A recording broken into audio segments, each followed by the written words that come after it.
I'm at Shoreham Airport, which is now known as Brighton City Airport. If anyone's going to be pedantic and say it shouldn't be part of Fact Me Up Brighton, it counts because of the name, right? This is the world's oldest civil airport. For much of its history, it was run by Brighton, Hove and Worthing councils collectively, which is a little bit odd because geographically it's not within the boundaries of any of the three of them. How much would you pay me to transport this box of light bulbs to Wish Park in Hove? It's a distance of approximately 5 miles. Would you give me a fiver? A tenner? Local taxi firms quote me £15. More pertinently, would you give me £100 in 1911 money, which in today's money is approximately £8,235.42.7 pence? Somebody did pay that. Who and why? Let's find out. Roll titles.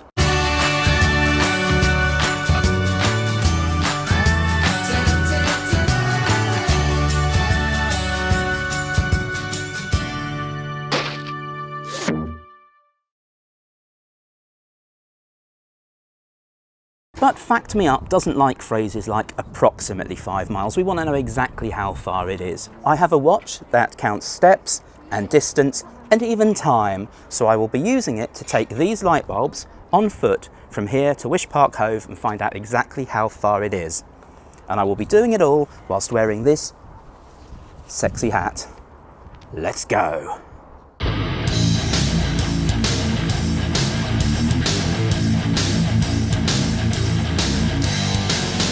I have walked from Shoreham literally hundreds of times, and this initial bit, the warehouse bit, has never been anything less than tedious. But at least this time I can speed it up. Way.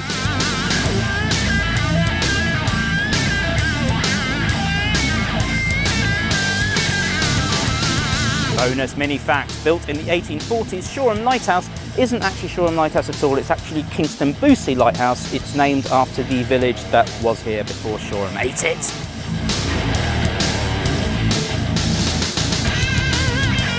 Wait a minute, 300% sped up, Mr. Adam. Where are those light bulbs? Good lad.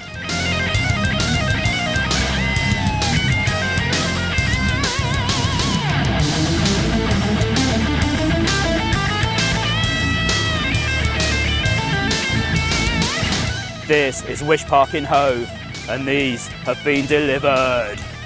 My Hermes style. What do the numbers on my watch say, future editing Mr. Adam, as I can't be asked to work it out right now? No problem, past park, Mr. Adam. Numbers, yes. And using the magic of maths, what is that in money? It's exactly this much, and that much, and this. How much? I just told you, these much.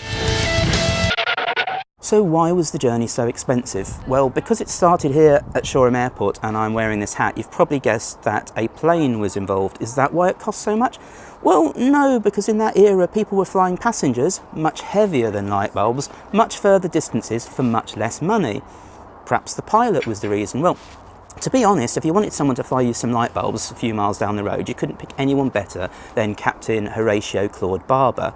He would literally go on to write the book on aerobatics. He was the first person from Britain to get a degree in aeronautics, the first person in the world to get an aircraft insurance policy, and for many years he was in charge of all flight training in the whole of England.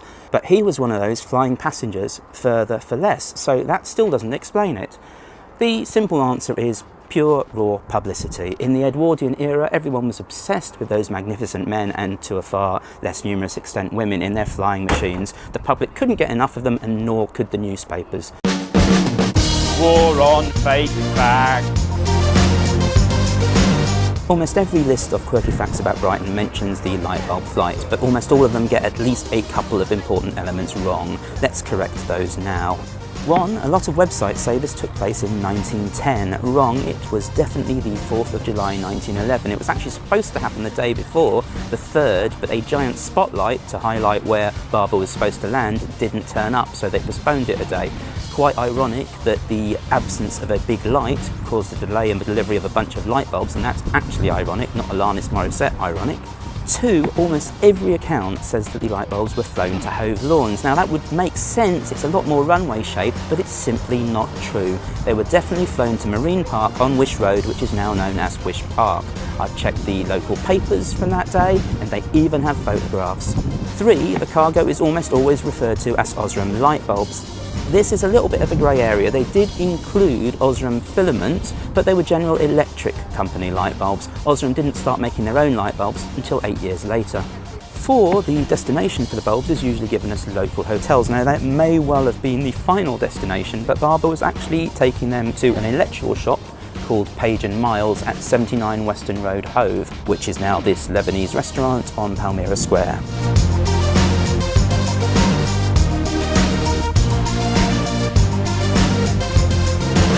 So it was all a giant publicity stunt then. Well, yeah, people think these sort of things are a more modern phenomenon with social media. And by the way, I really like Fisherman's Friends sweets.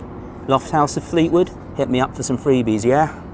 So who benefited from the publicity surrounding this, the world's first commercial cargo flight? Well, for starters, Shoreham Airport, which had only opened 2 weeks earlier, Osram and General Electric for the light bulbs, Page & Miles, if a local hotel was the final recipient, then you could probably throw Harry Preston at the Royal York, who spent a lot of money on air stunts, into the mix. Together, they put up £100, £8,235, 42.7p in today's money for Barber to ferry those light bulbs that short distance. But there is a not often heard punchline to this tale of commercialism. You see, Captain Horatio Claude Barber was keen to maintain his amateur aviator status, so he refused to keep the £100 he was paid for this flight. Instead, he donated it to the Royal Aero Club, the governing body of all air sport in the UK. They used it to buy a lovely bit of bling, the Britannia Trophy, which is still to this day awarded each year to whichever Brit did the best bit of flying. Result. Next week on Fact Me Up, the incredible snake and monkey packed story of the world's first goth.